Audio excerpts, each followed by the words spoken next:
Hey guys, it's your girl Rachel Real, and I'm back with another video. One, let's just address the pixie cut in the room because I recently cut my hair. If you follow me on Instagram, you already saw, my pixie cut. But if you don't, why don't you? Think about that. Let's think about why don't you follow me on Instagram. Also, the last video did so good. Thank you guys so much. Like, I was genuinely in shock. I was looking at my phone like, these aren't real. I'm going to sleep. Like, I looked at the numbers and then I woke up and I was like, oh my goodness, this is real. This is really happening. And the comments, like, you guys are amazing. And I'm just so excited to give you guys more really good, really real content. So today we're going to be talking about how to let God fight your battles when you're facing giants. And obviously, the best story to read out of is David and Goliath.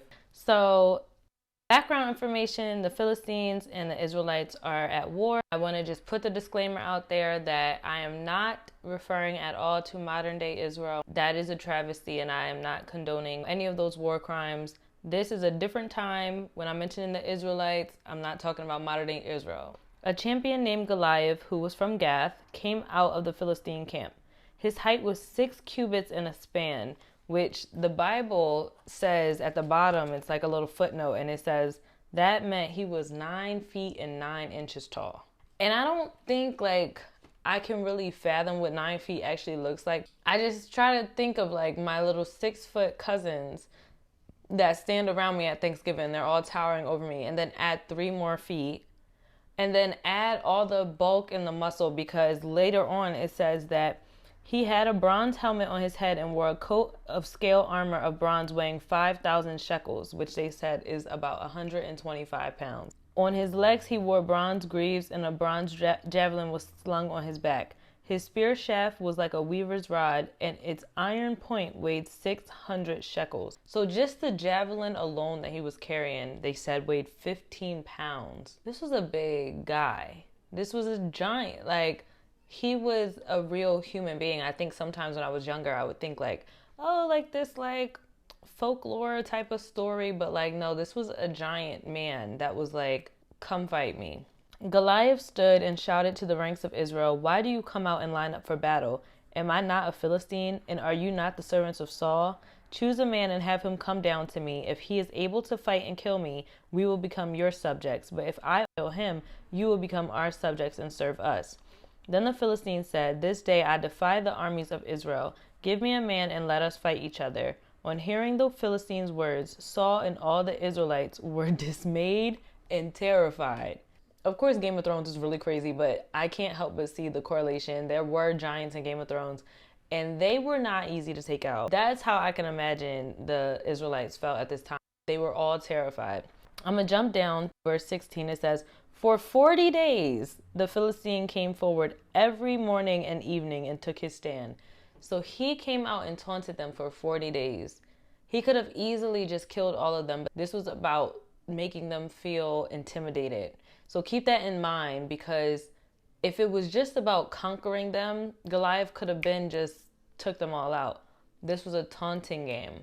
So then let me just break this down. So 3 of David's oldest brothers were in Saul's army. So all the guys that were terrified and afraid, they were in that. So Jesse, David's father, is obviously worried about his sons. He's like, David, take this food to them. So David is supposed to go deliver this food and come home. He's definitely not supposed to fight any giants. That is not a part of the plan. David is a shepherd. He's not trained for war. And I just want to give more context that shepherds were seen as, that was a very like low level job to have. It was like, oh, you just watch over sheep. Like that wasn't like, that didn't hold any rank. David takes the food to his brothers. He ran to the battle lines and asked his brothers how they were. As he was talking with them, Goliath, the Philistine champion from Gath, stepped out from the lines and shouted his usual defiance, and David heard it. Whenever the Israelites saw the man, they all fled from him in great fear. Now the Israelites had been saying, do you see how this man keeps coming out? He comes out to defy Israel. The king will give great wealth to the man who kills him. David asked the men standing near him, what will be done for the man who kills this Philistine and removes this disgrace from Israel? Who is this Philistine that he should defy the armies of the living God? That gives us a hint that David wasn't just seeing this as like, how dare he defy us? Like, who does he think he is? He clearly saw that he was challenging God's army. Said they repeated to him what they had been saying and told him, this is what will be done for the man who kills him. Then David's older brother basically was like, why are you even here? Like, and David was like, what did I do? But he was like, you just here to talk, and like, why are you even really asking them what they're going to do for the man? You're not going to kill him. You're just a shepherd. Like, where's your sheep? That's basically what his brother said. And it got all the way back to Saul, the king at the time, right? So Saul sent for David when he overheard this. And it said, David said to Saul, let no one lose heart on account of this Philistine. Your servant will go and fight him. Saul replied, you are not able to go out against this Philistine and fight him. You are only a young man, and he has been a warrior from his youth. So David was young at the time, and Goliath has been trained since he was young. But David said to Saul, your servant has been keeping his father's sheep. When a lion or a bear came and carried off a sheep from the flock, I went after it, struck it, and rescued the sheep from its mouth. When it turned on me, I seized it by its hair, struck it, and killed it. Your servant has killed both the lion and the bear. This Philistine will be like one of them, because he has defied the armies of the living God. The Lord who rescued me from the paw of the lion and the paw of the bear will rescue me from the hand of this Philistine. So I want to pause there for just a second, because I know it's a lot of text. Goliath had formal training, but David had history with God, fighting with God. So he's like, you may have armor, swords, but I fought lions and bears with my bare hands. I didn't have armor. David was confident, he was fearless, and he remembered that God had gone before and done it, so why wouldn't he do it again? And that's something that's so powerful, and something that a lot of us tend to forget when we face a giant in life. Like, think about that last giant that you faced and how God helped you through that. So let's just finish the text and then we'll break it all down. Then Saul dressed David in his own tunic. He put a coat of armor on him. David fastened on his sword over the tunic, and he was not used to them. I cannot go in these, he said to Saul. So he took them off. Then he took his staff in his hand, chose 5 stones from the stream, put them in the pouch of his shepherd's bag, and approached the Philistine. So there's 2 things to break down here. The first thing is that Saul is seeing this as a physical battle. So he's like, this is physical, so you need physical things to win it. David is understanding this to be a spiritual battle that God will win. So it's just the 2 different approaches. Like, Saul is like, this is what's practical, and David is dealing with the miraculous.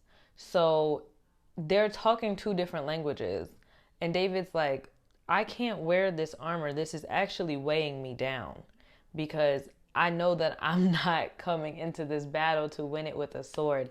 And that is something that, like, really, it's powerful. Like, it's really powerful, because I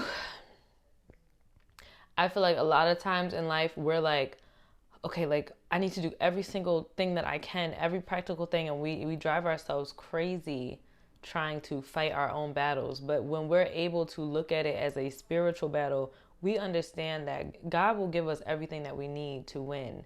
We have to look at the battles in our lives as spiritual battles, and not just, how am I going to beat this sickness, or how am I going to beat this depression or this anxiety? Let me keep going. So David did take something physical to do the job. But when I read this back, I don't think that David ever went into this battle expecting to defeat Goliath with stones.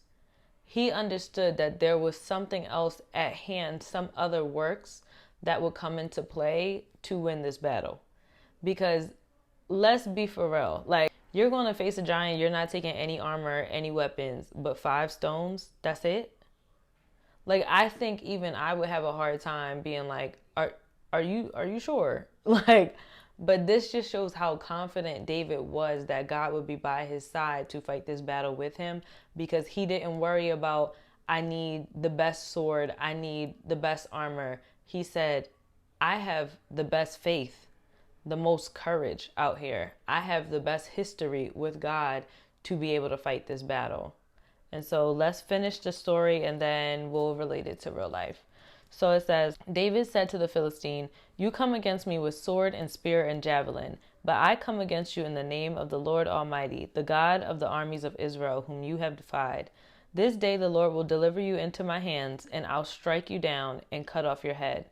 This very day I will give the carcasses of the Philistine army to the birds and the wild animals, and the whole world will know that there is a God in Israel. All those gathered here will know that it is not by sword or spear that the Lord saves, for the battle is the Lord's, and he will give all of you into our hands." Child, when I read that, I was like, wow.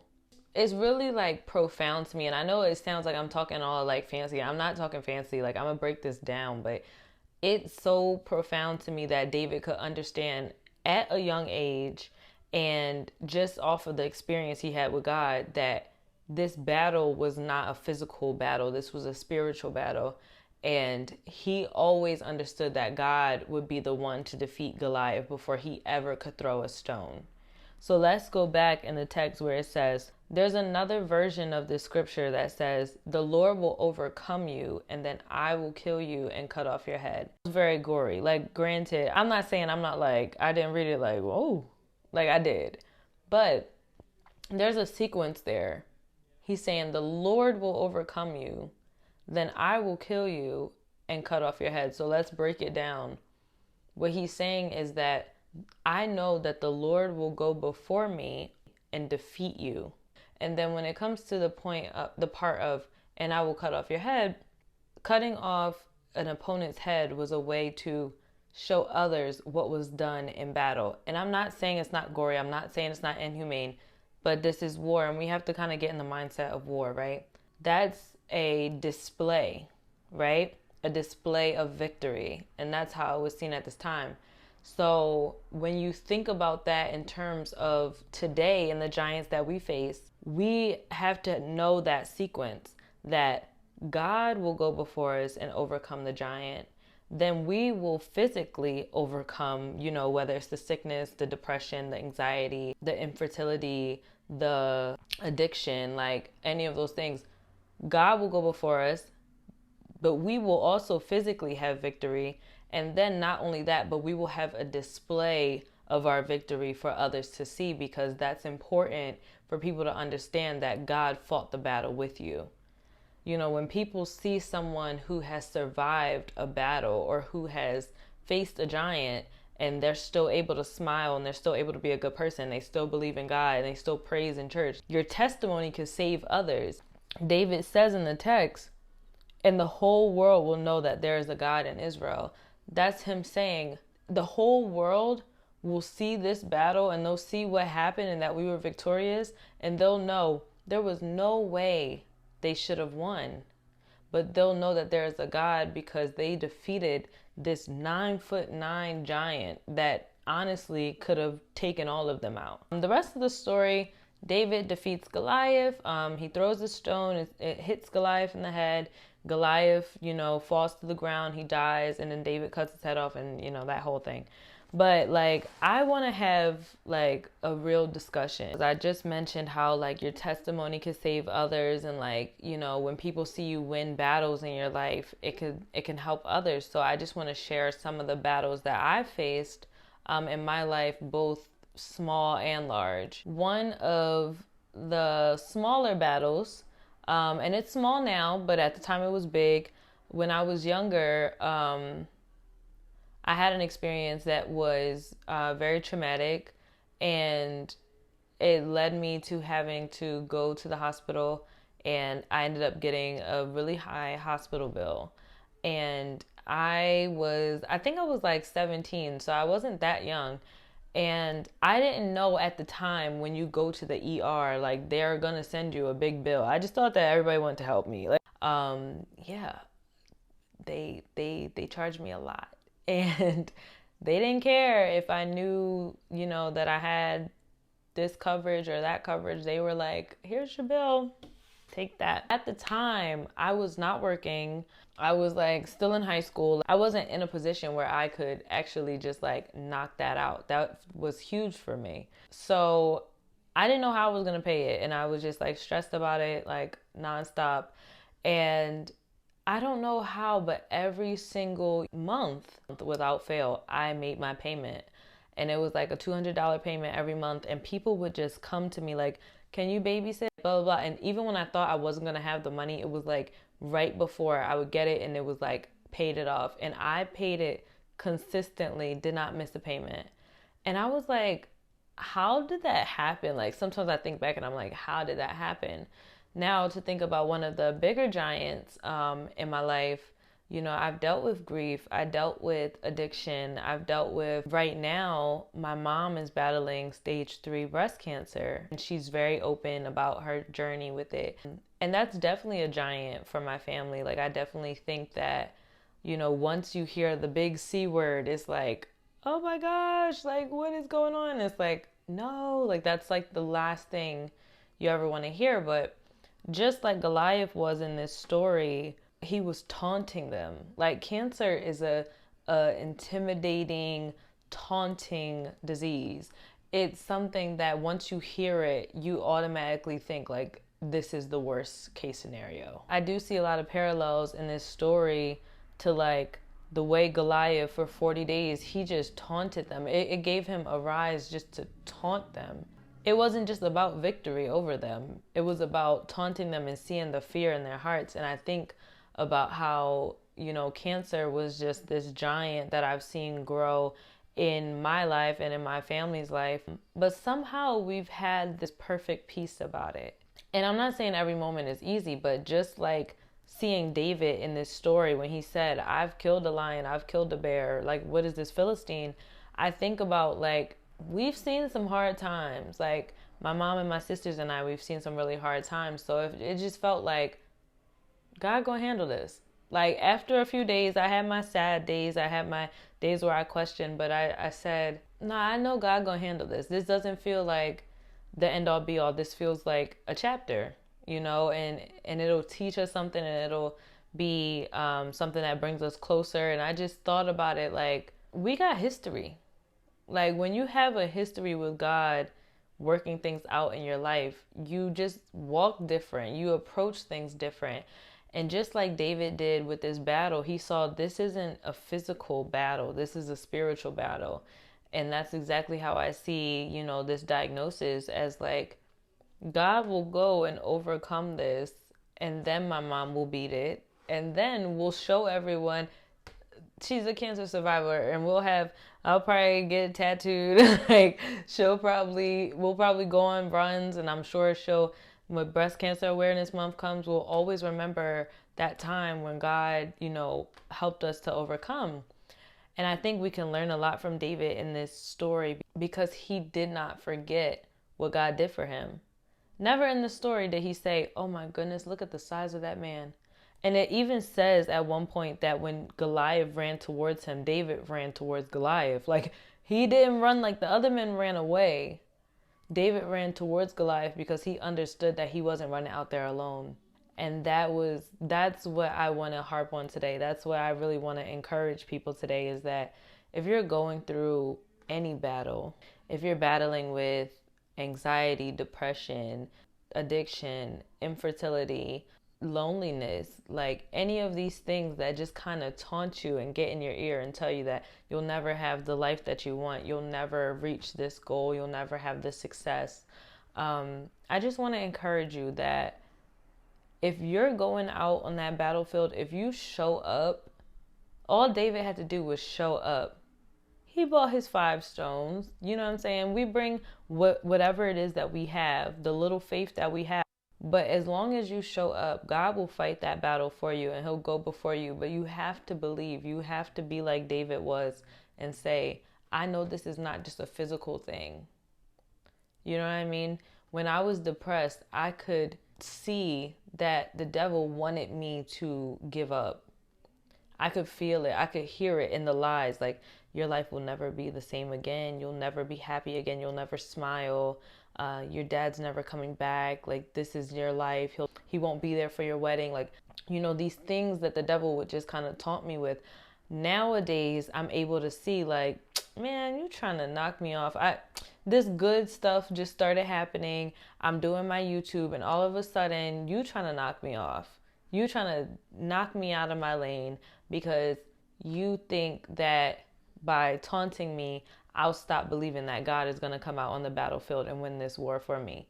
That's the devil's whole job, is just to taunt you and to make you think that it'll never get better. You'll never defeat this giant. But I just want to encourage you that if you are facing a giant, God will go before you. You won't have to even feel the pain. One thing I noted about this story that I never heard it taught is that David left this battle unscathed.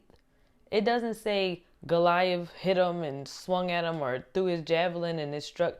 David walked onto the battlefield unscathed and walked off unscathed because God went before him. That's how we have to learn how to walk through our life, is letting God go before us to lead us. Because if David went on his own strength, he might not have came out of that battle. Let's just be honest. He allowed God to walk before him, walking straight towards this giant, because I believe, the best way to get through things is to go through them. So when the giant was coming at David, David went towards the giant. He said, you know what? I'm going to attack this head on, but I'm not going alone. I'm letting God lead me.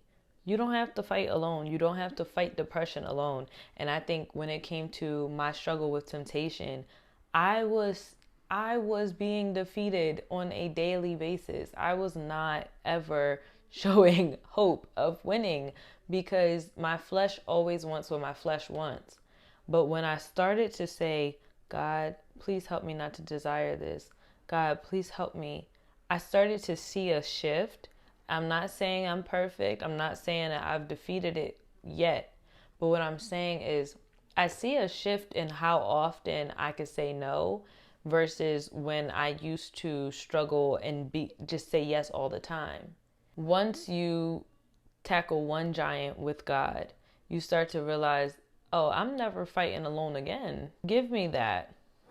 I got a plan. I got a game plan. I got a war strategy. I know how I'm going into this.